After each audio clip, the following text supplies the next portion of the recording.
Good morning, everyone. Morning. How are we all doing? Thanks for joining us this morning. It's really nice to see so many people here, bright and early on Friday morning, and welcome to the Sport Beyond the Pandemic workshop. My name is Mark. I work in the Northeast for StreetGames.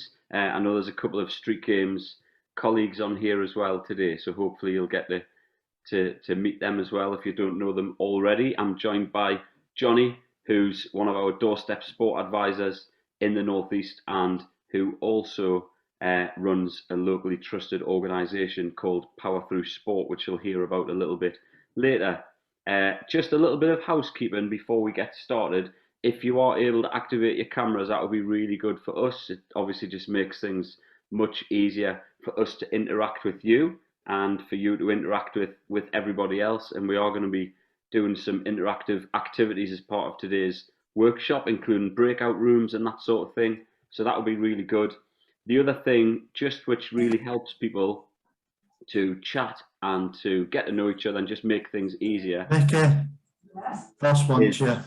That if you've got,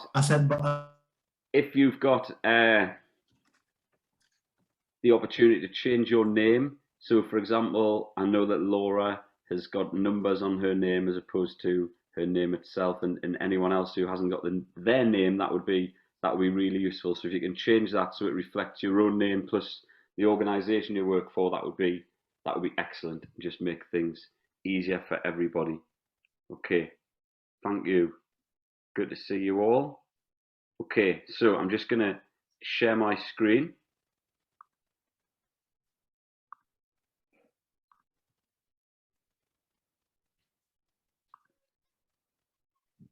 Okay, presumably everyone can see that okay. I'm not going to be able to see everybody's cameras, but I do have Andrea and Johnny with me who are helping out in the background. So, yeah, like I said, this is the Doorstep Sport Beyond the Pandemic workshop. I'm not going to do some sort of big, elaborate, cheesy icebreaker, but if everyone could maybe just write in the chat box who they are, where they're from, and which team is their tip to win the Euros. Okay, that's one little thing I am going to ask of all of you just to kind of get things going this morning. If you'd rather unmute yourself and just speak that out, feel free. But if you'd prefer to use the chat box, that is okay as well. And we'll just have a look at what comes up in there. Stacey's going for England. Laura, I think the way that you change your name, if you can, you should just be able to see 3 dots at the top of your picture next to the mute. And if you click on that, it should give you the option to rename. And if you can't do it, then maybe I can do it for you if you're happy for us to do that. I think I've got it. Cheers. No worries at all.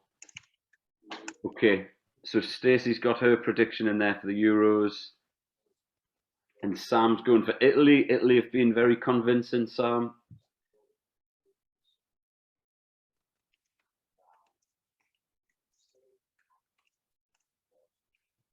Anybody else?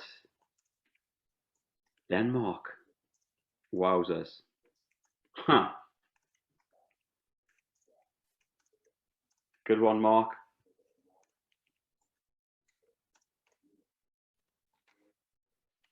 So France, Wales. There we go, Sam. Capital letters just to emphasise his enthusiasm for that one.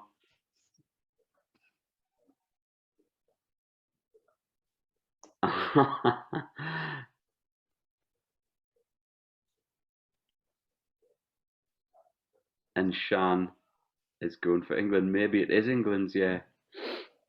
Jane, I hope you're all right. Italy, maybe, yeah. Wow.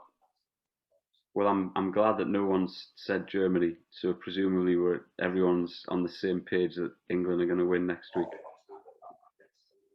Okay, that's brilliant. Thanks, everyone. Glad that people are happy using the chat box. We are going to be using some of the other functions on Zoom later on as well. We're going to have a go at using a little bit of annotation and stuff like that, so people can type on the screen, and Andrea's here to help with all those functions. So if you have any questions, please just pop them in the chat, and we'll be able to help you out with that. Okay, so this is what we're going to hope to do in the next 80 minutes or so. We're going to have a little look.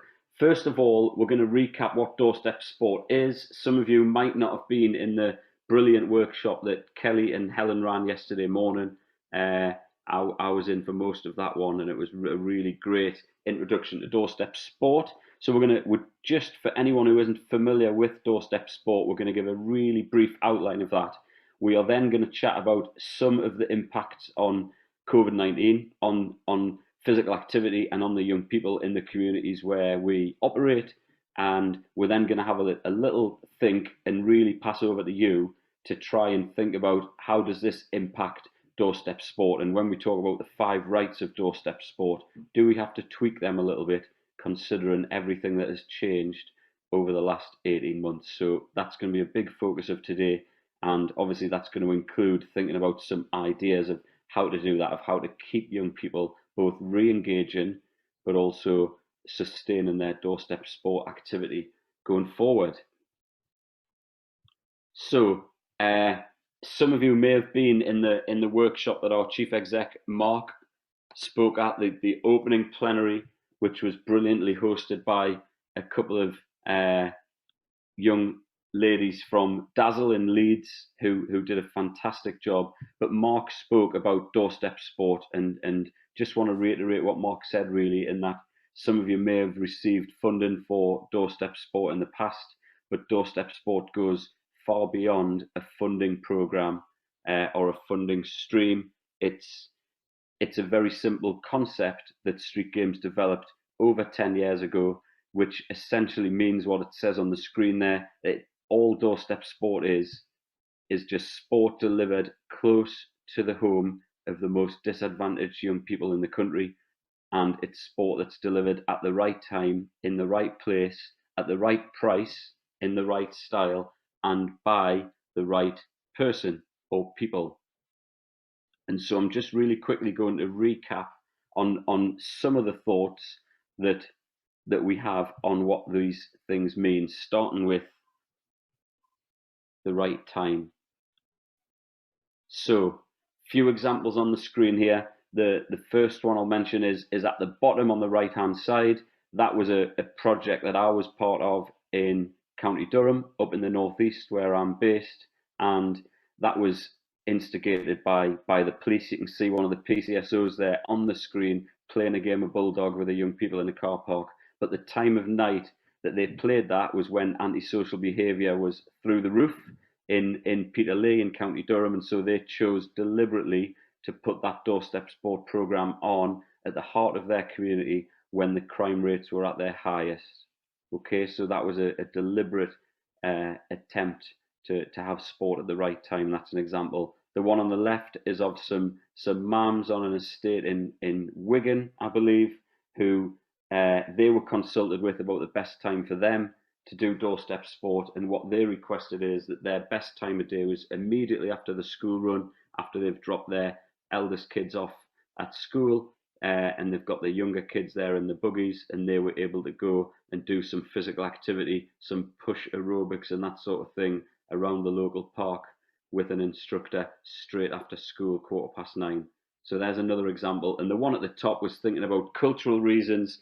These guys in Oldham were observing Ramadan, so they were fasting, and so they got special permission from the school via the Kicks project to knock the time of their AstroTurf booking back till midnight so that they could observe their fast, have their meal in the evening after the sun went down, and then play football once that food had settled. So they had a really late booking, and that was a really great thing for them because it enabled them to play and to burn off all that energy from their breaking of the fast late at night. Okay, and then right place. Few things to say about place. What I would say is that none of those pictures on the screen are of conventional kind of contemporary leisure facilities. They are all just places that have been adapted and utilised for sport. So there's a car park on there, the beach is on there, there's a community centre on there, and there's just a park or some sports courts within a local park. So I think it's about utilising spaces which are close to home, which are safe, where young people feel familiar. And we're going to be talking about this a little bit later in the context of what's gone on the past 18 months. So that's the little bit about the right place. And apologies if it feels like I'm rushing through this. If you did miss Kelly and Helen's workshop yesterday morning, you can find that online with where the links are to all the workshops that we've done, and you'll be able to catch up with that in your own time. And I would recommend that to get a little bit more insight into the 5 rights. And then next is the price, the right price. Ideally, we would say that this should be free, because clearly young people don't have a lot of money. We did some research a couple of years ago and discovered that the average family from a low income household will have roughly £3.21 to spend on leisure per family per week. And if you compare that figure to how much it costs to go for a swim, or to hire a badminton court, or to play 5-a-side, then it doesn't go very far amongst a family. Okay, and so it's really important that we keep the costs down. There is an argument to say that we should be placing value on sport. I always remember doing a session in the West End of Newcastle, which is a really deprived area, quite a few years ago, and the young people were charged 20 pence, which was a really nominal fee, and it didn't make a huge impact in terms of paying for the hall or the coaches or anything else. But what it did do is it taught the kids to value sport and physical activity, and to teach them about making space for that in their budget, amongst getting a bag of crisps or a can of pop on the way to the session, to actually try and prioritise spend on physical activity. So some people would argue that that's a good principle to have, and I understand that, but I also think that we must make sure that price isn't a barrier for families and young people trying to access good quality sport in their community. The next one is the right style. We talk at Street Games quite a lot about being vibrant and varied. Okay, so I think it's hopefully that's captured in the pictures that you can see. The picture at the bottom left-hand corner is a project in Sunderland that I visited a couple of years ago, and they bought this fantastic inflatable that they got some funding for, and transformed a church car park, which is what it was, into like this really, really incredible, exciting, inviting space that young people just felt really drawn to. And so it just made the club that they were coming to on a weekly basis and through the holidays just a much more exciting thing to go to. And as you can see, there's loads of different sports in there, from tennis and basketball and football and all sorts of stuff. I appreciate that facilities like that aren't necessarily available to everybody, but using things like the Serves program, where you get a rollout tennis court, which makes things really exciting and visually effective as well, can be fantastic. And I suppose more importantly about the style, it's about it being informal. I think it's about it being accessible. I think that young people don't want to be necessarily standing in lines and in queues and doing what we'd traditionally call drills and things like that, but actually it's important to give young people a fun and recreational and social idea and place to play sport. Mark, can I just come in? It's like one of those photographs is one of my projects. Come on then, Jane. The girls doing the fencing, and that was linked to the Paralympics. That was linked to the Paralympics when as part of the Us Girls project, we put it over to them to say, what Paralympic sports or what Olympic sports would you like to do? And I suppose it's just to like, be careful what you ask for. And so if you're going to work with these young people and give them that ownership, you have to take that on board and be able to be in a position to bring that in. So they wanted fencing and equestrian. They were the two things they asked for. So we had to arrange horse riding and fencing, which are not the easiest things to do in the middle of Anfield in Liverpool. Yeah. But we did it. And I think it was an amazing opportunity. So I think the doorstep, the right style thing, you know, if you're going to ask those young people what they want, they That's might amazing. want some really bizarre things, you know, like scuba diving or whatever. And it is that balance about sustainability and affordability, but also giving them that opportunity to do something that they would never ever maybe want to be able to do in their lives. So yeah, just be careful. Thanks, Jane. Just be careful on that one. But it worked out brilliantly, and try and do that if you can. Brilliant, thank you. I think the other thing that we normally pull out of that picture, Jane, is the fact that one of the girls has got boots on which don't look sporty at all, and the fact that the good old Liverpool Ugg boot. Yeah, absolutely. Yeah. So in some more traditional sporting arenas, that young girl wouldn't have been allowed to join in because she didn't have trainers on. And yet, I think so. Something about the style is about not blocking a young person from wearing Ugg boots or jeans or whatever from playing sport, but actually just making sure they're safe and comfortable and giving them a try. And if we can remove those barriers and get them to join in, then maybe next week they might remember the trainers. But otherwise, if we say no, that's going to turn them off from sport and give them a negative experience, and they're probably never going to want to do it again. So I think that's a really important point as well. And then the picture in the bottom corner is just of some young people gaining some experience of leadership, helping out with refereeing, helping out with officiating and that sort of thing. And we're going to be talking quite a bit about that later. And we've got a lot of research that we've gathered very recently that suggests that young people are really, really keen to get stuck in post-pandemic in terms of leadership roles. So for us, that's a really key thing as well, that we get young people involved as leaders and decision makers within the sessions. Okay, and finally, the right person. All of our research and all of our kind of insight that we've done and experience would tell us that growing your own leaders is the best. That young people who can relate to their coach because their coach is from their estate, or because the coach went to their school, or because the coach understands the issues and the tensions and the assets of that local community, is a really, really strong thing. And that's certainly the case with the young lady in the photograph, who's from the East End of Newcastle and is embedded in that community and is a leader within her own community, and knows what the young people who are living there will experience and what they like, and is able to foster a really good relationship with them and with their parents and so on.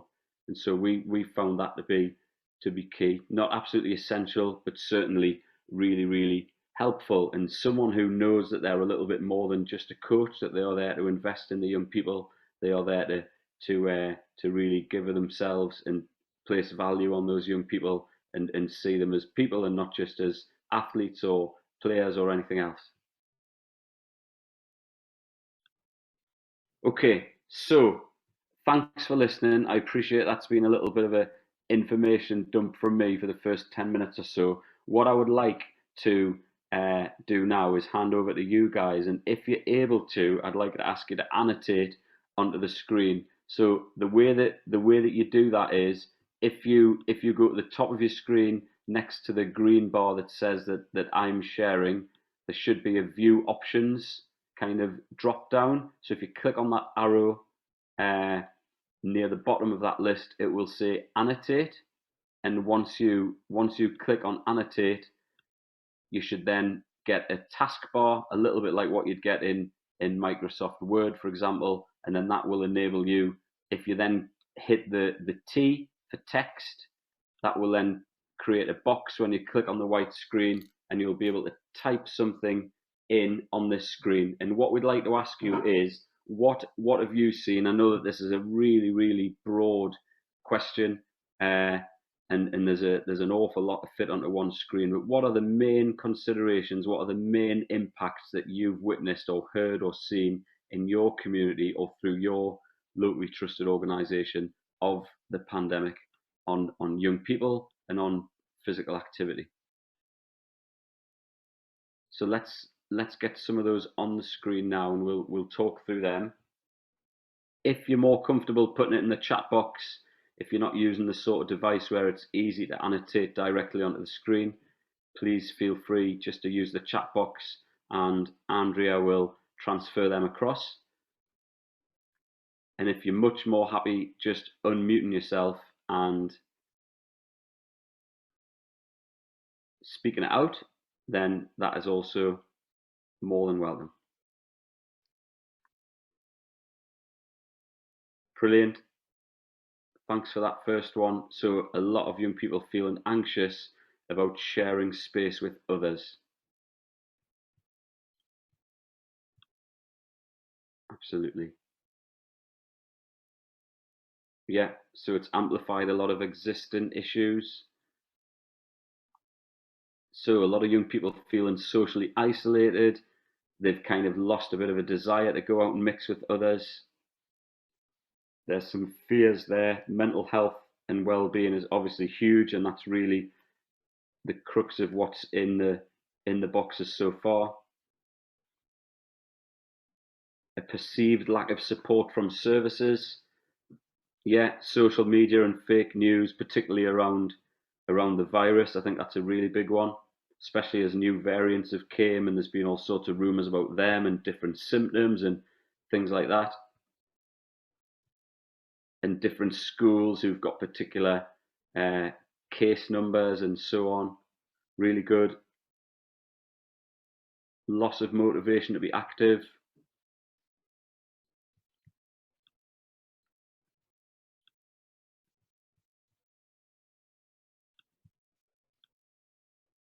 Okay, I'll just see if I can move this one around so I can read it a bit easier.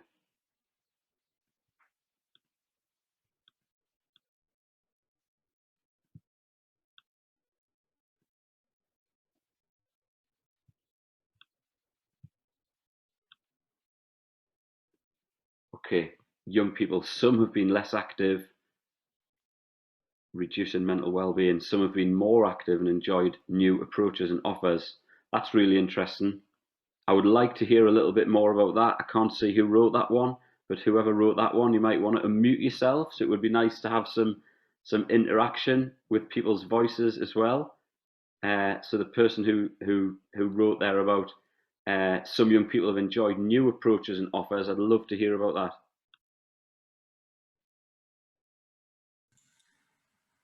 Yeah, hi Mark, it's Hi Ronan. Ronan from Active Lancashire. Hi Ronan. How you doing? You all right? I'm good. Do you want to tell us, is this one yours? Yeah, it's mine. I mean, it's been a bit of a difficult period for me in one respect because within my role, I'm not front facing. Okay. I've worked from home for the best part of the last sort of 15 months. Yeah. So I'm relying on that communication from, you know, the locally trusted organisations, the partners that we work with. So my role is, I was project managing satellite clubs. So my role is everything young people within a community setting. Yeah. So again, the vast majority of our partners who were delivering pre-COVID, a lot of them just shut down. You know, they tried to deliver online at the start, and I think that slowly sort of lost a bit of momentum, and people were a little bit unsure of what to do. On the flip side, what we saw was, I think those young people who were most vulnerable really got a lot of support in terms of that virtual offer was good, not only for engaging them physically, but also to provide that one-to-one support, that mentoring support. Great. Quite literally those touch points. Yeah. Where they could speak to someone, have their voices heard and feel supported. But we did something with a partner where we delivered a video diary project, a vlogging project. Brilliant. Around April last year. And it worked really, really well. And we engaged a lot of people from ethnically diverse backgrounds. And again, encourage them to get out, to get active, but to also start thinking a little bit differently about how they can be active. You know, so we had people doing silly things like running up and down the stairs, but just using the back gardens, the backyards just a little bit better, and just actually taking notice of what was around them and how they could utilize it really. You know, something as simple as just the road or the local park. Yeah. But again, I think we found with a lot of those sort of, you know, what we class as BAME communities and people that we target, I think there was new opportunities there as well, because you tend to find we've got really strong community connections They've got organisations where they've really developed trust. Yeah. So because of that, that trust translated itself into maintaining that connectivity and communication. Great. Ultimately maintaining some degree of offer during the pandemic. So that was really good. And it spawned lots of new opportunities. Yeah. You know, to think differently, to be creative. How can we make the best of this bad situation? Yeah. So yeah, it was just quite interesting to see what came of that. Yeah. That's excellent. Thank you. I love what you said about trust being so central to all of that, Ronan. I think that's so important. You know, we sometimes skip over that part of LTO, but I think that is so key, isn't it? That word trust, that if the young people are going to come out of their houses again, or even engage from behind the screen again, then they're going to need to trust those frontline workers, those front-facing workers who are essentially, you know, dealing with them and entertaining them and engaging them and so on. So I think that's key. Yeah, no, definitely. And I think, you know, we've seen the marketplace has been flooded with online offers. There's more online offers than you can shake a stick at. Doesn't mean to say people are going to engage with them, because there's no relationship to something that has no identity to them. Whereas if an organisation that's within their community, people who know, they trust, it's that seal of approval. Yeah. And that's where you get the buy-in. So that's what we've really seen that come to light more than ever during the last sort of year or so. Yeah, absolutely. That's brilliant. Thank you, Ronan. If anyone else would like to unmute themselves and add a little bit of context or detail to what they've contributed, or ask any questions or make a comment about anything else that you can see on the screen, that would be great. Please feel free to do that.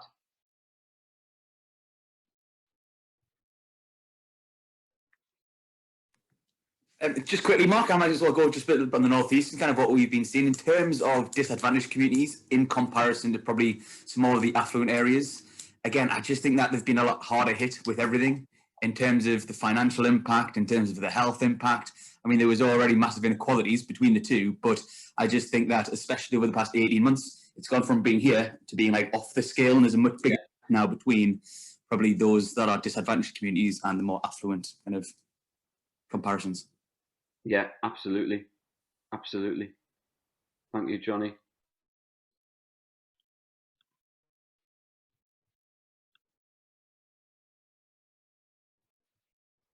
Right, I'm just going to try and get rid of these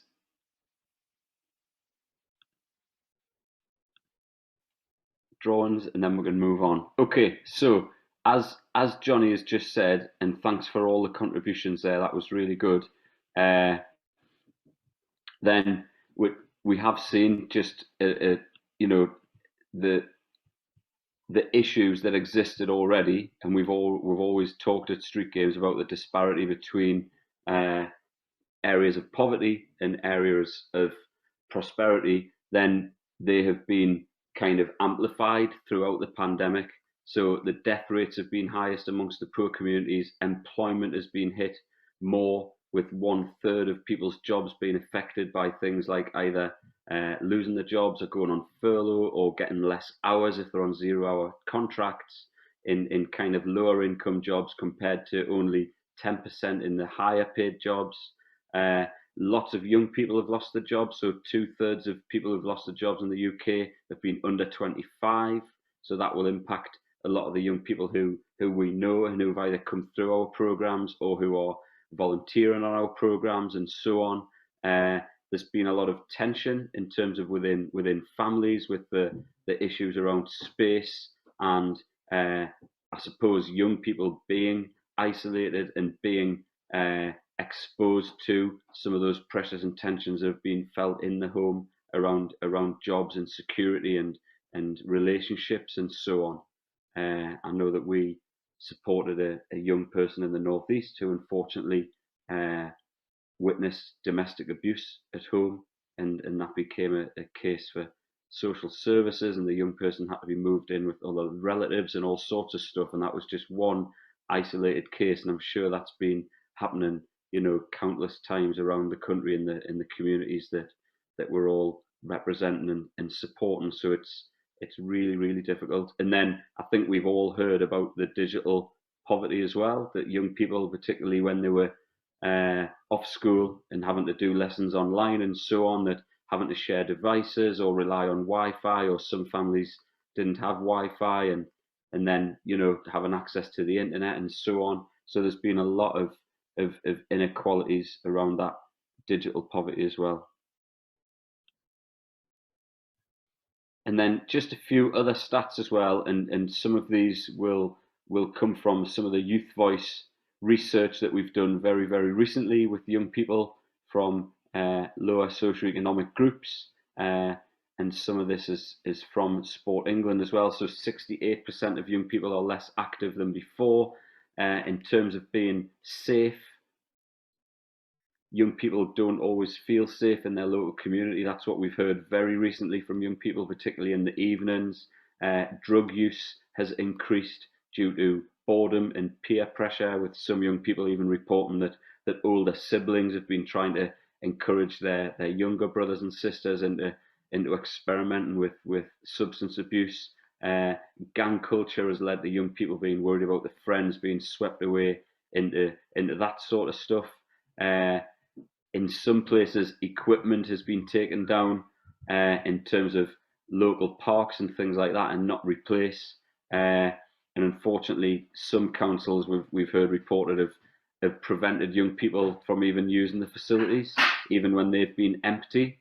And also, you know, some facilities have just been left because of cuts in councils, and because I'm aware that a lot of people in councils have been redeployed to other areas and have had to fill in doing all kinds of things for the COVID response that they've needed to do. So grass isn't being cut and parks aren't being maintained and so on. So this has had a huge impact on physical activity, on how young people feel about where they live.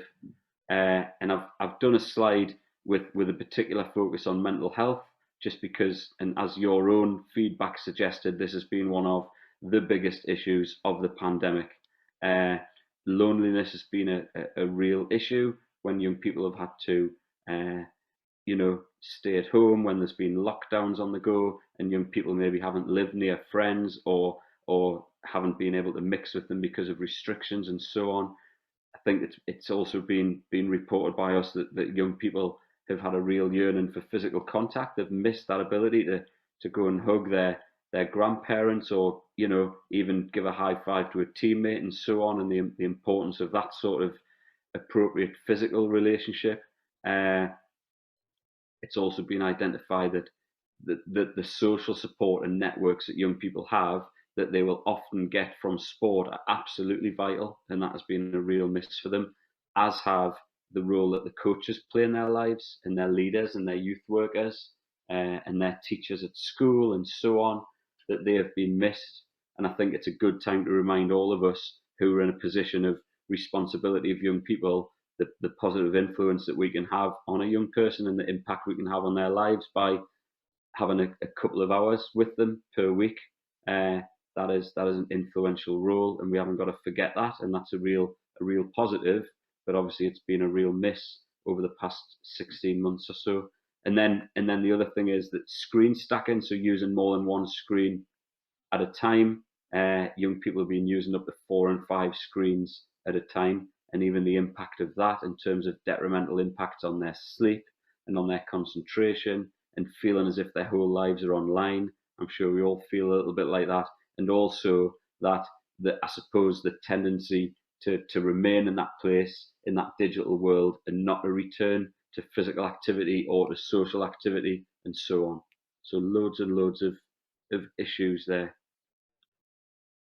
However, it's not all bad news, and some of the Youth Voice research that Keris has carried out for Street Games very recently, and I know that Keris is on the call this morning, so she is welcome to add some context to this. But there's some really positive news as we return to Doorstep sport.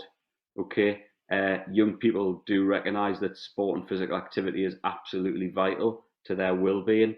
I think this one's really, really encouraging. Almost 1/5 of young people that we surveyed have got aspirations to either work in sport or to work in the charitable sector, and loads of the young people we work with have got a desire to help other young people. I think this again goes back to the influence that you all have as leaders and coaches and so on in your local community, that what you do, even by doing that and giving up your time and showing the skills that you have and the empathy you have for young people, that's contagious, and they want to be like you, and they want to follow in your footsteps. So what an opportunity that is to harness that as we return to sport and as we try and re-engage young people. And I want to encourage us to really focus on that this morning and use that as a little bit of a positive focal point for how we can maybe think about the style and the focus of our sessions.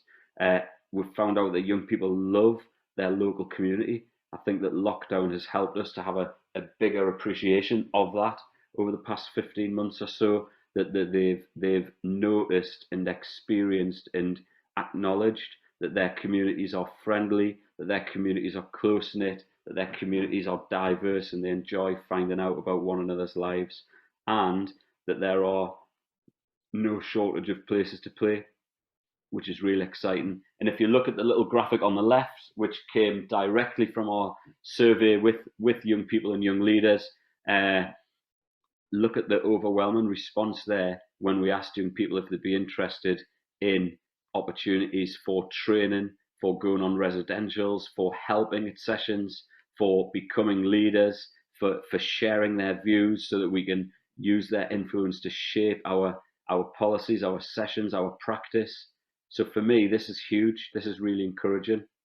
And although there's been a lot of negativity, and that's, to be expected over the issues we've had in the past couple of years, to come out of it with all of this positivity and amongst young people, I think we can take a lot of inspiration and encouragement and use this as a catalyst to grow and to come out of this with positivity. And then just finally, this is what young people, again, very recently, March 2021, have told us that they like about Doorstep Sport. So they like the idea of multi-skills. They like the idea of doing sports that they might not get to do in a traditional club, or to try their hand at different sports. And Jane mentioned equestrian and fencing earlier. Okay, it might not be all that extreme, but surely a multi-skills offer will provide a varied experience for young people. Seeing their friends is huge. Having banter with their peers is key. Being involved in the decision making in their session they really enjoy. And the other thing which came up, which I was really encouraged by, is that in a Doorstep Sport environment, they are aware that it doesn't seem to be as cliquey or as difficult socially as what they've experienced or heard about in some more conventional sport, more organised and competitive sporting environments. And I think that's a real kind of positive for Doorstep Sport as well. They also spoke very positively about their leaders, about that being a positive thing, and about how friendly the coaches are. And again, that really important thing I've emphasised before, the quality of you guys as role models and as coaches, as someone they aspire to be like. So, having heard everything that we've just heard, what Doorstep Sport was and what we intended it to be and what it has been for the past kind of 10 or 15 years as we've developed the concept, and then what has happened in the past 15 months, both good and bad, in terms of things we've recognised. What we want to ask you now is, what does this mean for Doorstep Sport? So what we're going to do now is we are going to assign you into breakout rooms. We're going to put you into 4 different groups. Group 1 is going to look at the right place, and all we'd like to think about is, what does this mean? What should the right place look like now? What does the right place look like now, considering everything that we've just heard? Okay, so group 1 is the right place. Group 2 is the right time. Group 3 is going to be the right style. And group 4, I'm going to combine the right price and the right people, just because usually price is a one that doesn't generate as much discussion as the others. And so we're going to combine that as a double header. So that's what we'd like you to work on. Andrea's going to put you into groups now. There'll probably be a member of Street Games staff in most of those groups, so that would be useful just to help facilitate those discussions if my colleagues are happy to do that. And then we'll see you in, I think we'll give you a good 10 minutes to do that, because I think it'll be good to have a bit of a meaty discussion on that. And if you've got any questions, I'll give you 30 seconds now to ask any questions ahead of going into the breakout. And if not, we'll set those up and send you in. And if everyone could nominate a spokesperson, and then when you come back, we'll give each group 5 minutes or so to provide their feedback, and then we'll stick some answers on a whiteboard and get other people to contribute as well. Is that all right with everyone? Great. Okay, it doesn't feel like we'll have any questions, so we'll stick you in those rooms now. Thank you.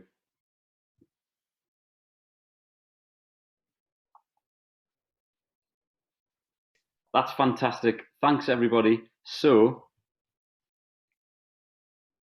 what I thought would be really good to do is just simply to go through each group, starting with the right place and just asking that spokesperson or spokespeople just to shout out, and then me and Andrea between us will try and frantically type out on the screen what you're feeding back to us. So who was in group 1, which was going to talk about the right place, and can you tell us what you came up with? What should the right place look like now? What are the considerations that we need to think about as we decide about the right place going forward? We were group 1, so that was me, Hamish and Ronan, and this kindly nominated me to be the spokesperson, which I'm pleased about. Yeah, so I mean, firstly, I touched on the fact that what the pandemic's done has emphasised the outdoors and using the outdoors as a place for people to exercise in. So yeah, potentially the right place would be outdoors rather than indoors, where doing something that they previously would. But sort of Ronan's counterpoint is that with all these things, the right places, you ask what the right place is. You ask the people you're delivering to what is the right place for you, and to a lot of people, the pandemic's meant that the right place is still at home. It's still over a Zoom meeting and doing something like that, because it won't be for another year that potentially that people feel comfortable to share the spaces that they used to with others. And that point of asking them, Hamish was saying that they had the RFU had a project where they had a great facility with loads of equipment and loads of really accessible stuff, but people didn't want to go because they weren't aware of it, and it wasn't somewhere they were familiar with. So if you were asking people, they would tell you that they would rather go somewhere else because they've not heard of this other place, despite that potentially facilities wise and enjoyment wise, they might get the best out of that. Yeah. Yeah. But yeah, I think the emphasis was definitely on the right place is what those communities and those young people tell you is the right place. Great. Okay. Thank you, Mark. That's really good. Hamish, would you like to jump in again just to give a little bit more detail on the point that Mark brought up about that facility that was really well stocked and ideal in terms of being engaging but underutilized? Do you want to just give us a bit of the context to that, please? Yeah, so my name is Hamish Pratt. I work as project manager on the Family Fund in partnership with Street Games, but basically we had this idea that we'll work with active partnerships, and then we'd look to host some type of activity at rugby clubs. And the assumption was made that people want to go to a nice flash place, you know, it's safe and all that type of stuff. But yeah, the cohort that we're working with, there's a big element of trust within that. Yeah. And what we found out is that very early on assumptions were made, and we probably didn't go and do pre-engagement. We probably didn't listen, we probably didn't ask. So Ronan brought up, you can ask the questions, but sometimes you've got to listen to the answers coming back. So what's happened now is that the model has sort of changed, where we build it and think that they will come, rather than we've gone out to them and started to, there's a couple of activities now that are actually in estates and building, different areas of sort of taking the game to the public, as they say. And that was a bit of tough learning, because of course the cohort that we're working with, we just made these assumptions that they love going to these new places, who want to turn up at one of these nice venues. So that's the context behind it, and that's a real sea change. So so the pre-engagement, the listening, and the trust, and then obviously giving them the options, so making them feel part of that decision-making process was something that we learned pretty quick. That's great. Hamish, thanks for being so honest about that, because I think it's true, isn't it? I think a lot of us can make assumptions on what people want, and we can have the best facility in what we think is an accessible area with all the right stuff in it, and we just think automatically people must want to come here. But unless we ask them, and that's not always the case. Thank you. That's really good. Just one quick thing, because I know you're on timing. It was about travel as well. About the travel. So, people can't travel to these places. So we make the assumptions that, they can jump in a car or that type of stuff. They haven't got cars, they haven't got money for transport. So yeah. So what's the solution to that, do you think? If we are relying on facilities that do require a car journey or a bus journey, and they're simply not available, how do we tackle that? You're asking me?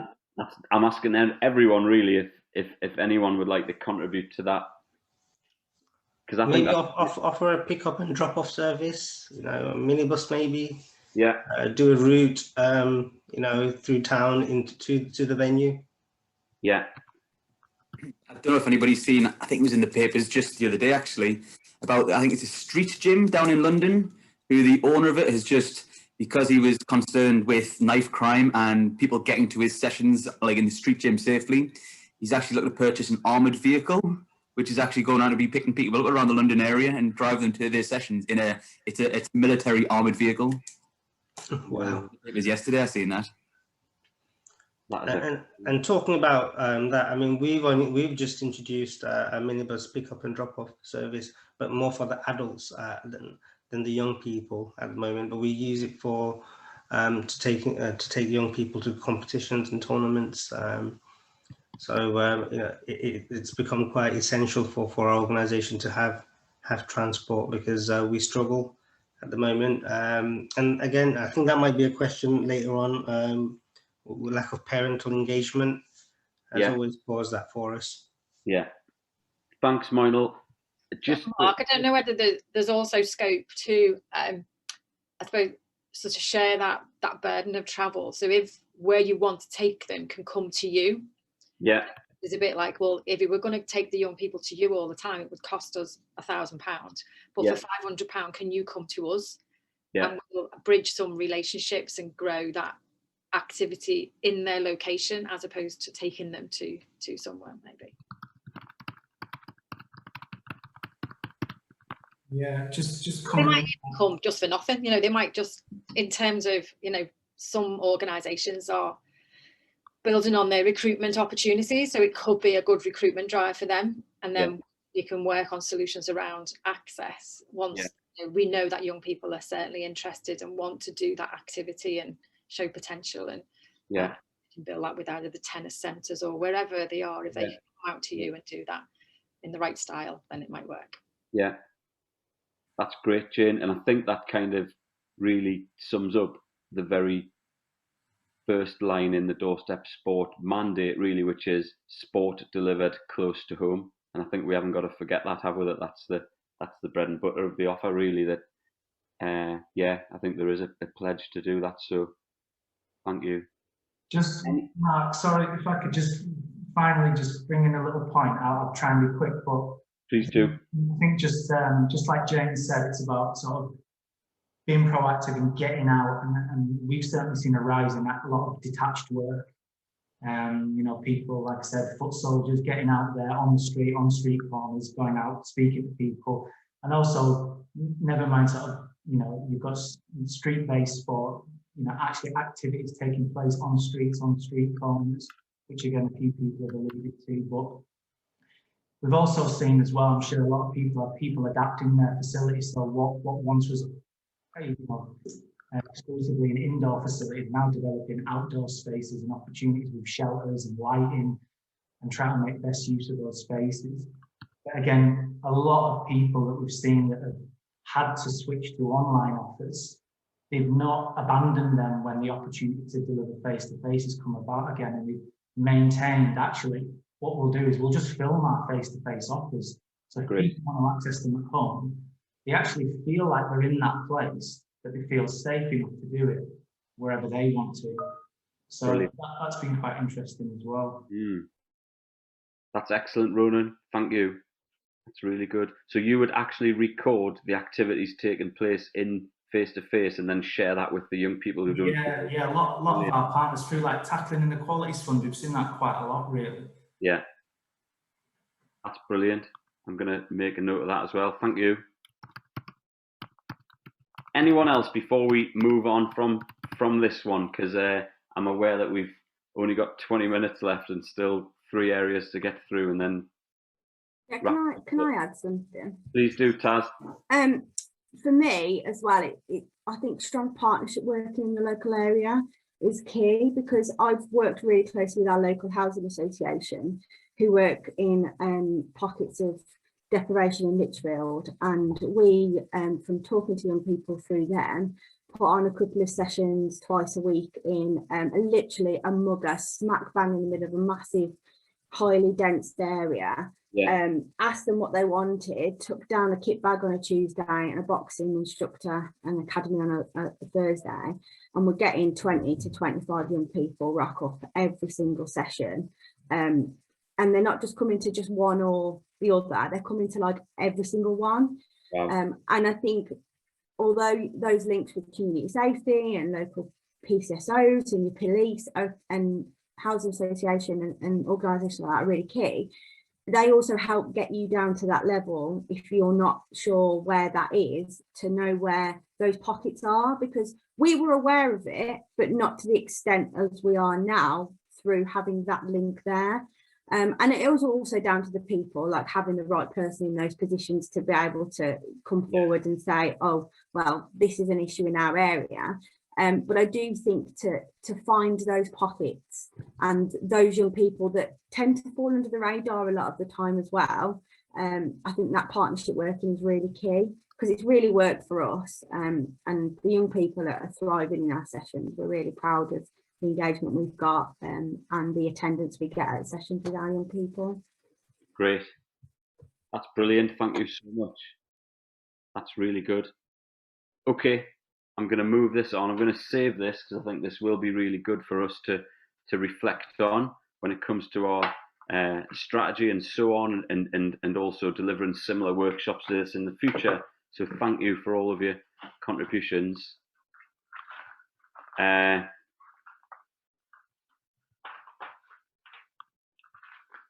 So yeah, just a few things that we've picked up on in terms of right place, and a few things that we've experienced recently. We haven't really even mentioned holiday hunger yet at all, but I'm sure you're all aware that that is a huge part of what Street Games is involved in at the moment. So sometimes it will be about partnering with a community centre or a school, or in the case of the photo on the right, a church, who are providing the food, which will also double up as a place where young people can take part in physical activity. So utilising those partnerships. I know that Ronan mentioned detached work earlier. The bottom photograph is of some detached work that I went along to visit and join in with, where they were doing detached youth work on mountain bikes through some estates in the east end of Newcastle, which was a really exciting piece of work and enabled them to A, socially distance, and B, get around a big area in a short period of time, and C, get out of there quite quickly if anything kicked off. So that was like a really, really good method of doing detached work, and I think they ended up getting funding for 10 mountain bikes for all of their detached youth work team to use when lockdown was kind of at its most severe last year, and then just utilising again the local parks and so on, and using those spaces.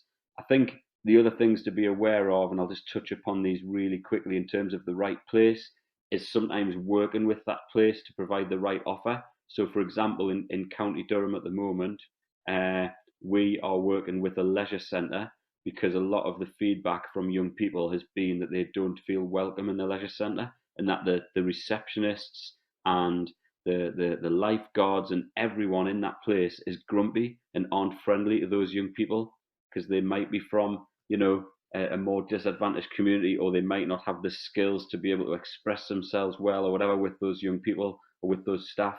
And so that local authority have come forward and have asked us to do some training with their staff members so that they become a more welcoming centre for young people from those pockets of deprivation in their surrounding community.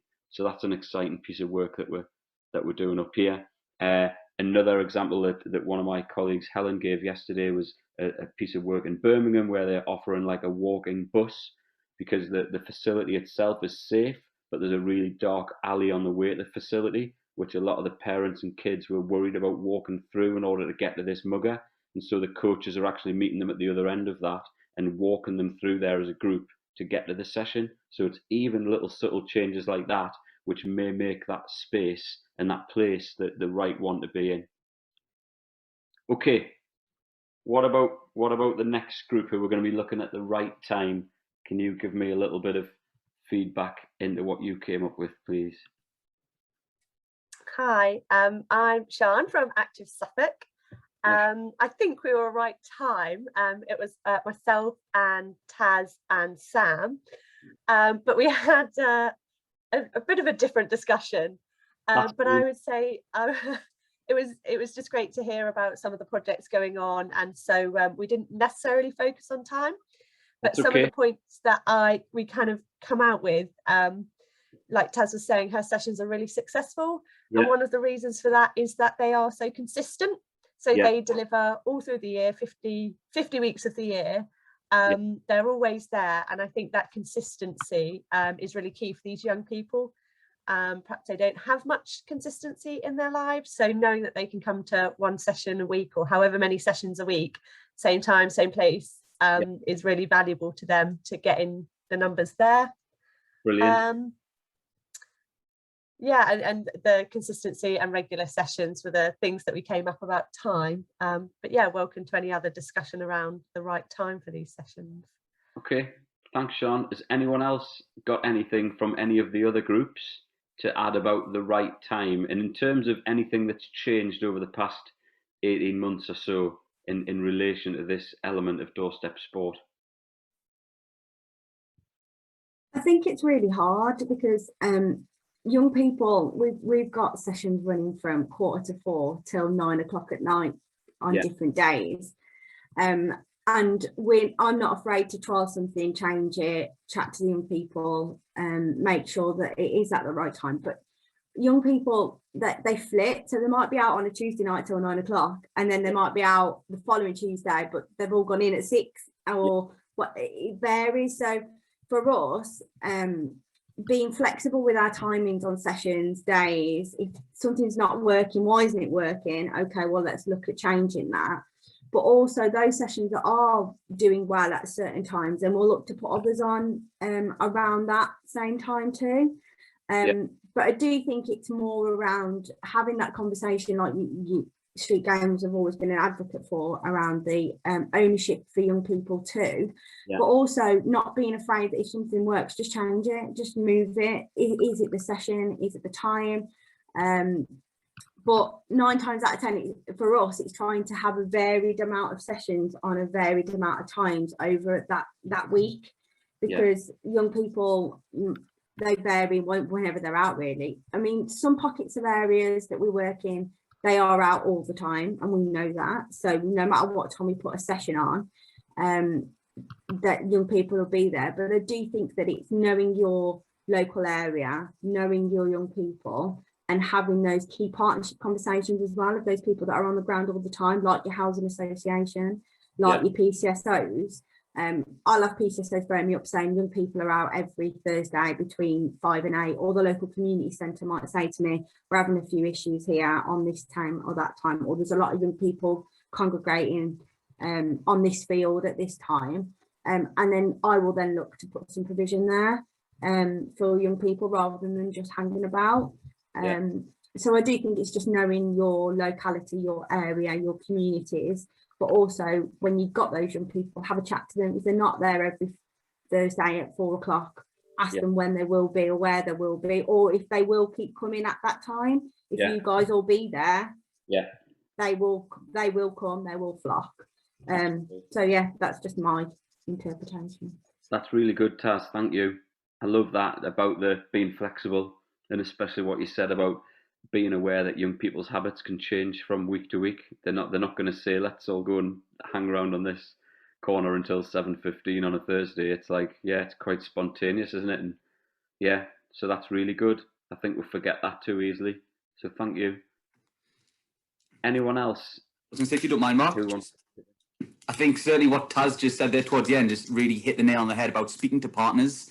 I think some of the most successful projects that I've been working with are the ones that are really engaging the likes of the PCSOs and speaking to the police and perhaps maybe targeting their project if they're trying to target like antisocial behaviour, identifying when antisocial behaviour is at its most prevalent and the areas. And again, the police are the experts in this. So I guess it's just speaking to the best partners who are best positioned to actually tackle the issue that you're looking to tackle. Or alternatively, as Taz also mentioned about maybe detached youth workers, and I know certainly in the Shotton area, we've been using like groundwork who've been going out into the street to really just do that initial engagement to find out where the trends are, where they're hanging about, what times they're hanging around. And again, is it dark nights? Do they like to come out when the sun starts going down? And it's just, things are always changing. So it's really just finding the right kind of, I guess people who can do that detached out in the streets and find out when them trends are changing. But then also, I guess, working with the right partners to then, how do you target those to try and be, like I said, if it's the antisocial behaviour, that's one thing you're going to, can you put the activities on in rural areas where the ESB is happening? And it's one thing that even about, I'm currently talking to a group up in Chopwell Woods, which is quite an isolated area. And again, big problems with antisocial behaviour on evenings of people starting fires. Again, this is happening all across the northeast. I don't know whether it's been an impact of COVID, but young arsonists and fire makers, fire starters, it's something that is happening all across, not just North Tyneside, but Durham and Gateshead. And maybe it's just how we maybe target and how I identify those pockets of antisocial behaviour to then target those young people. Yeah, 100%. Thanks, Johnny. The only other one that I've added on there, everyone, is just, again, speaking towards the sort of half agenda, is around meal times. And obviously, if we're offering activities which are going to include an element of food, then you might want to focus that around a lunchtime or a tea time or a breakfast club if that's what works in your community. But obviously, the more that we do around very practical support around food provision and so on, then obviously that can be dictated by the meal times. And if young people know that you're going to provide them with a meal, then that'll probably be a good motivation for them to come at a particular time as well. Okay.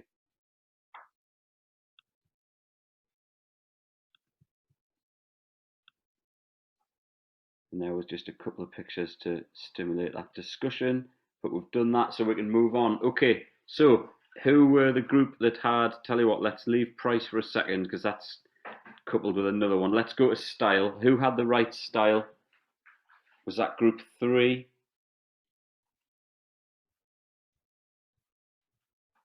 And would someone like to be a spokesperson for that group, please?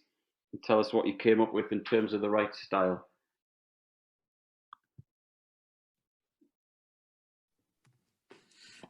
Okay, I can touch on that one again. I was in group 3. Again, a lot of what we were talking about in terms of style was possibly evolution and how you can maybe keep things as just facilitated gameplay. We want to remove all barriers for young people. So in terms of the style of delivery, it's just going with whatever will engage the young people, whether that be allowing them to participate. Again, we said that a lot of young people have been put off by the traditional approaches of NGBs, particularly what we focused around was trying to engage with them young people that don't necessarily usually engage with mainstream sports. We know our footballers and our athletes are always going to be engaged in organising activities, but one thing kind of, that Jane brought up was how do we kind of target those that slip through the net of the mainstream activities? And as was shown in one of our projects about the fencing and the horse riding, it was perhaps giving some ownership to the young people to choose what activities they would like to see. And although it might be quite difficult, not sustainable in the long term, just giving them that little taste of a brand new activity. I know Jane mentioned the two in particular that were very successful, BMXing, and one young person who had never really rode many bikes, British Cycling coming in to develop BMX. And again, that young person had almost become a natural at it, and British Cycling, the coaches had made a point of saying it. And again, it's just maybe just giving them a taste of something a little bit different a lot of the time. Yeah. Great. And then, like I said, about the evolution of things, it might just be a start of keeping a facilitated gameplay, making sure young people aren't using equipment as weapons and just getting everybody involved safely.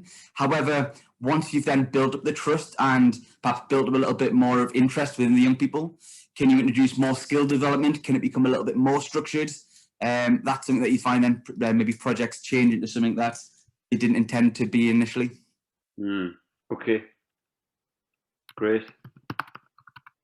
What about, I think what's been on my mind a lot recently is if we go back to what we identified as a pattern over the last 15 months of social isolation, of young people really yearning for that, the role models, for seeing the friends again, for socializing, and there's also a little bit of fear about that, and a little bit of kind of hesitation about re-socializing with their mates. How can we incorporate that into the style of our sessions? What needs to be a priority as we return in terms of the focus of the sessions that we run? And that's for anyone to jump in with. I think, Jane, did you mention about the kind of bubble delivery and how maybe some of those habits have stuck? Yeah, we've just chatting to the group with Mark about when we did face-to-face last summer, right in the pandemic middle, we did try face-to-face delivery, and then we did a lot of pre-work before that to build confidence and to show what we were doing to help protect young people and the families with parents and the young people themselves. So we had sort of three demographics of young people: those who really didn't give any care about being out, wanted to be out, didn't want to follow the rules, didn't want to do anything. We had a level of people who were interested but a bit anxious, but wanted to be out but needed to be reassured what was going on. And then we had a third element of those who were really anxious, not motivated at all to come out, had lost the spark about doing physical activities, quite happy sitting in the bedroom playing on the computer. So there was a different approach to each of those, but certainly we had to build confidence, Mark, about how we can make this still fun, still engaging, still the right style, but safe. So we had bubbles, so the young people would be in a bubble of 15 and they would stay in that bubble for the whole week. And if 6 of those didn't come in, then that bubble just went to 6. They had a lead worker with them who worked with them, supported them around safe practice, around sanitizing, and they moved around the building and did really intensive coaching and engaging things with them, whether that was on a particular sport or just multi-skills or just having a bit of fun and a bit of learning. And we found that worked, whereas before we would have 80 kids, 100 kids in the building, and they were like ants, they were just everywhere, and we would find some kids wouldn't do anything, they would just run around all session. So it did give a focus on that as well. I think it was a really good thing to do, and we'll maintain that, I think, in the next summer around our bubble working with a bit more flexibility, but we'll certainly structure, but still maintaining that as a right style. That's great, thank you. That's certainly an experience that I have. I've spoken to young people up here that actually went, in terms of bubble delivery, they really emphasised the quality of interaction with the young people rather than the quantity. And so again, like you say, rather than having 40 kids that might not have developed as many relationships with young people, but actually the quality of relationships they had with the 6 or 7 who turned up and were in a little bubble for days on end in the holidays was like really, really strong. And those young people have stayed engaged for the past 12 or 13 months as a result of that. Yeah, there was certainly a definite level of physical attainment as well, because they were in a smaller group. So, you know, they had to do that activity, but they were engaged and encouraged to do that activity for 45 minutes. Whereas before they might have done 5 minutes of that, got bored, and gone and done something else in another room and got bored, then gone and done. So they might do, you know, 5 minutes of a sport, or they'd miss the shuttlecock 10 times and go, give up, not doing that anymore. Whereas in that one session, there was a bigger encouragement for them to, no, keep going, you'll hit it in the end. There you go. You can now play badminton. So it was much better. That's great. That's great. Thank you. Okay, I'm going to move on because I'm wary of the clock.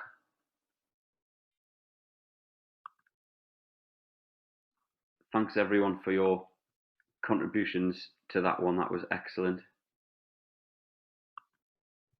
And I don't think this is the end of the discussion. I think it's the beginning, really, and I think we need to keep these discussions going. Again, these are all genuine photographs that I've taken over the past few months. We took a group of young volunteers down to an army base in North Yorkshire and did loads of things with them that they wouldn't usually do. Team building activities, problem solving activities, and we got some fantastic feedback from them. And for a lot of them, it encouraged them to really get back into stuff, to enjoy that social side. And a lot of them expressed an interest on the back of that, of actually becoming young leaders themselves and helping out. So I think things like that. And then the game on the very right-hand side, which is called Blanketball, we ended up playing that in the May bank holiday just gone with a group of young people in a park, and they just absolutely loved it. And I think, as Johnny mentioned earlier, sometimes if you've got a group of basketball players or footballers or netball players, they've got a very certain skill set, which always puts them at an advantage when you play a particular game. But if you can choose activities which are quite random and different, like Blanketball, for example, you're not going to have a county Blanketball player in your session who's going to be head and shoulders above the rest. So straight away, it's something new, it's a leveler, and all the young people feel as if they're at a very similar ability level, and they can learn and fail and succeed together. So I think that was helpful as well, and the emphasis of just on fun and on learning and on having a go. And that was a really positive element of it. Okay, so we'll put it all on this slide, but I'm aware that we're talking a little bit about the right price and then a little bit about the right person. So can the final group, whoever's nominated from them, just give a few little pieces of insight about what they came up with for these two rights, please?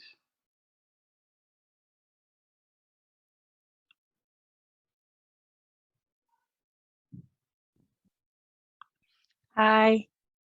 Hi, Laura. Hiya. Yeah, we're a bit slow to come forward there because we didn't actually get around to nominating anyone. So apologies for that. Well done for self-nominating, Laura. I appreciate you. That's okay. Yeah, so around price, we had quite an interesting discussion. Moino was telling us about his projects that he delivers. He was saying that they have a lot of activities across the week, and they charge £2 per activity. Yeah. Or if young people are attending multiple sessions, they can just pay £10 per month. So whatever is kind of cheaper, the cheaper option for the young people. But also, I thought this was really nice, is that they have a tin at the front entrance that the people put the money into. They don't have anyone actually managing that. So, you know, if young people come in and they can't afford to pay, you know, no one's checking up on them. And I think what comes with that as well is the ownership for those that can afford it. We sort of talked about that they would want to put in, because obviously you know, they've got that ownership and that kind of respect back for the club. But also, you know, if they can't, no one's going to come down on them for that. And also, Mono was saying that they don't kind of say, oh, you know, you can pay next week, because then all that does is build up. £2 becomes £4, becomes £6. And then, you know, that's going to stop them potentially from coming back, because, you know, they're just going to feel like they owe that money.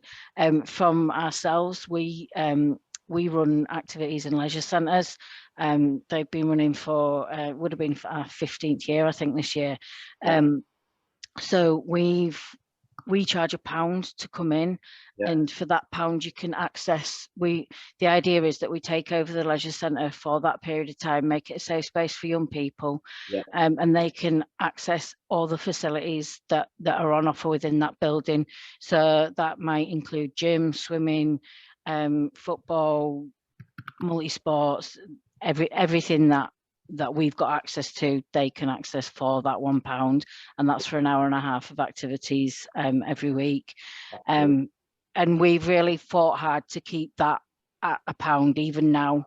Well, I think it's £1.50 or £1 with a Breeze card, so we have a Breeze card membership that they can use. And yeah, we've fought hard to keep it at that low rate, even 15 years on. So I think that's what we sort of talked around about price. People, we talked around young people and really getting young leaders involved, and allowing them to volunteer within the provisions. Also, I thought it was really interesting what you were saying, what someone was saying earlier about the leisure centres and having a bit of a young people feeling that there's a barrier to accessing leisure centres because of how the reception is and all those people. Like I say, we've run projects in the leisure centres for the last 15 years, and that has been a massive barrier. I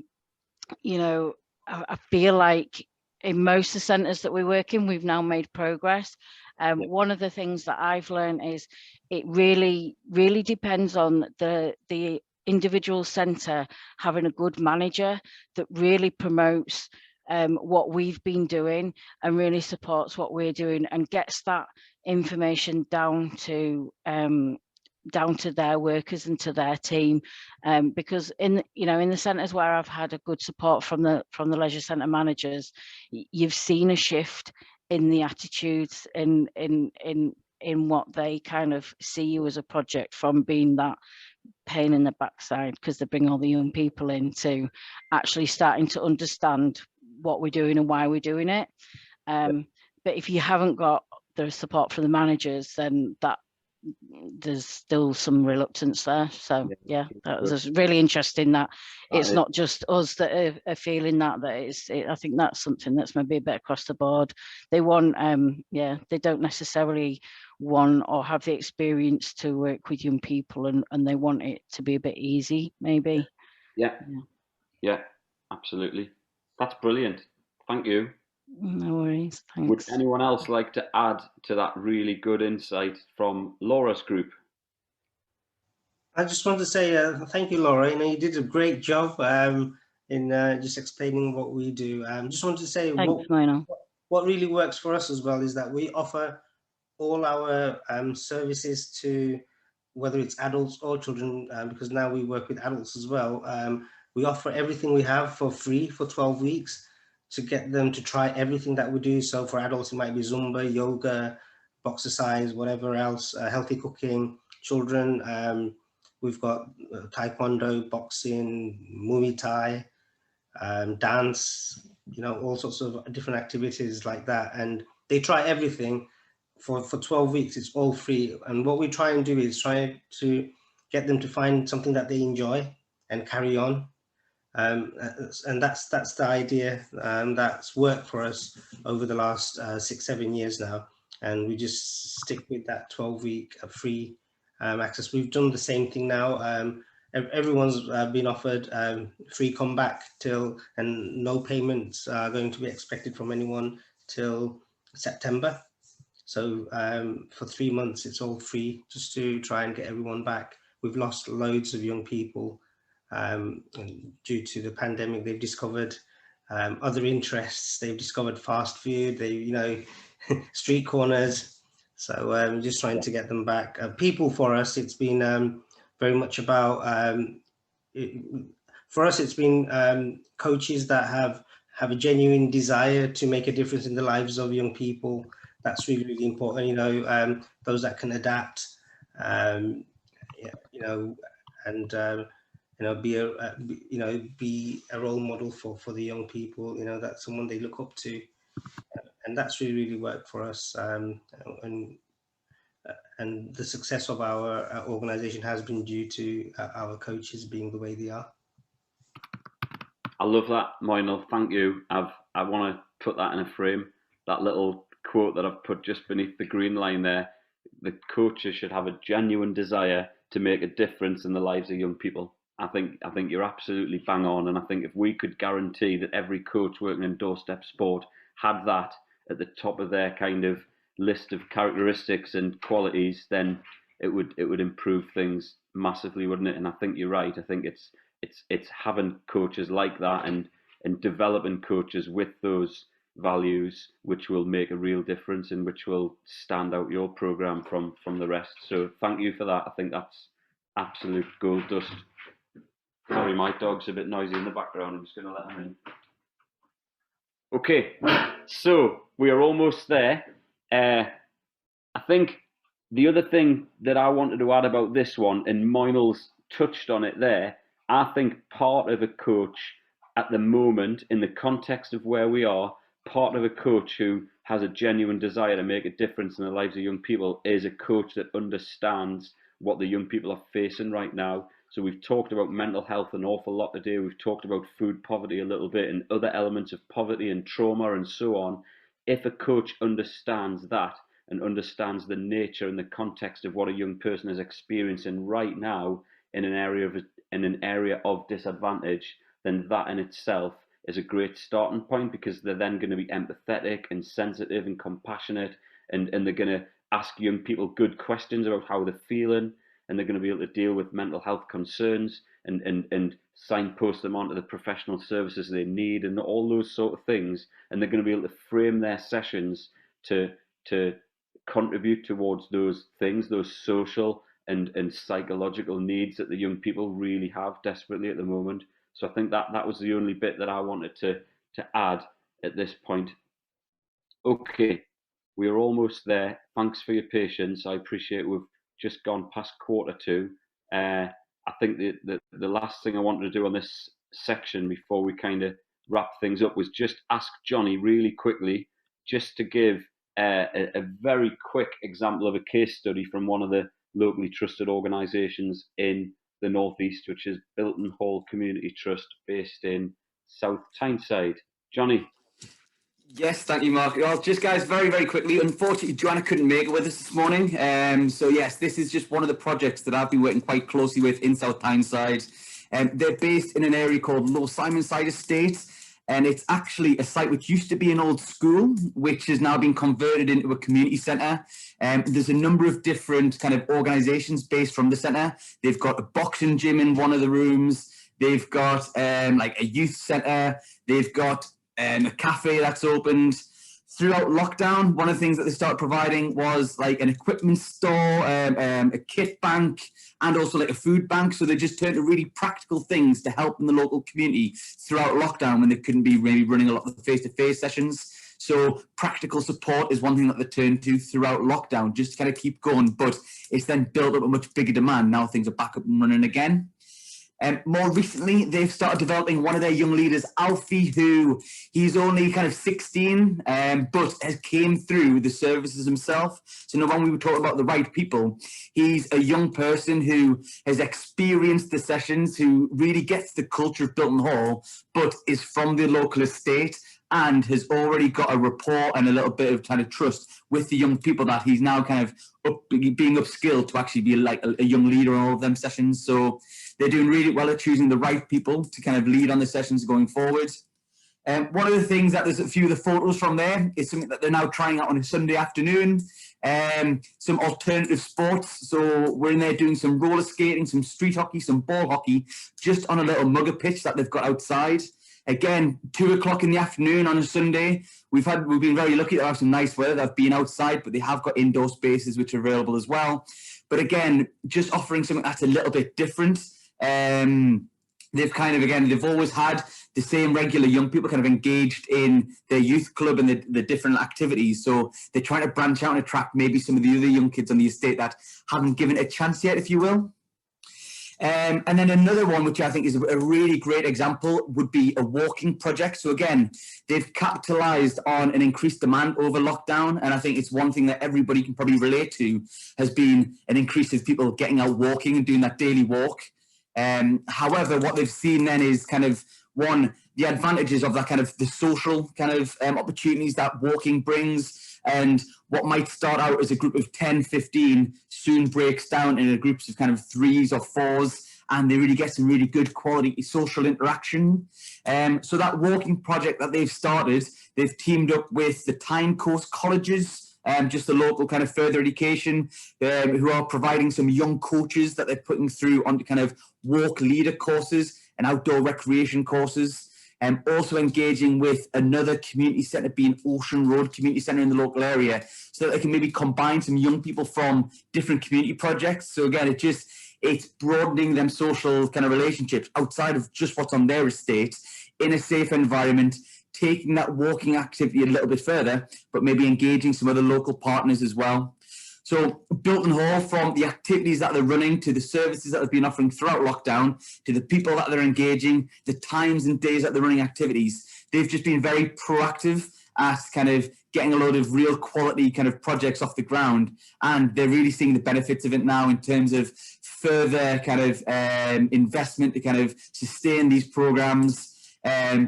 Joanna, who is the manager, who was taking all this on and struggling to keep the balls in the air, is now getting in more help to support her. So it's just a project that's really gone from strength to strength, but it's capitalised on some of that kind of added demand that the past 15 months has kind of brought on them, and they're doing well with it. So that was Bilton Hall. It's worth checking out them on social media, on Facebook, just to see the kind of amount that they've got going on from their centre. Johnny, that's brilliant. Thank you so much. Appreciate that. Okay, so last slide. I know that there's a variety of you on here in terms of some of your front facing, some of your more strategic, and so on. So I've listed 3 things here that you could do, and if everyone can do at least one of them in the next week, I always think it's good to action something you've learned on a workshop within the next 7 days to make sure you do it. So is there anything you can change or implement in terms of your sessions based on what you've learned today around the new 5 rights? Is there anything you can do alongside your staff, or train your staff in, or encourage your staff with? And finally, for those of you in positions where you can influence strategy, what is it you could do with your strategy that might help you as an organization to embed some of these principles that we've discussed today? So that's my last little challenge for you. And the only other thing that I'm left to say is thank you so much for joining us this morning. Thanks for your contribution. Sorry that we ran over slightly, and I hope that everyone enjoys the rest of the day and has a great weekend. And it'll be really good to see you all on more of our plenary sessions and workshops in week 2 of the conference. There's still plenty to come. Excellent. Thank you very much, guys. Thanks, everybody. If anyone has any questions, I'll be hanging around for a few minutes, so please feel free to do that. Feel free to keep in touch with us via email and on our website, our Twitter, and so on.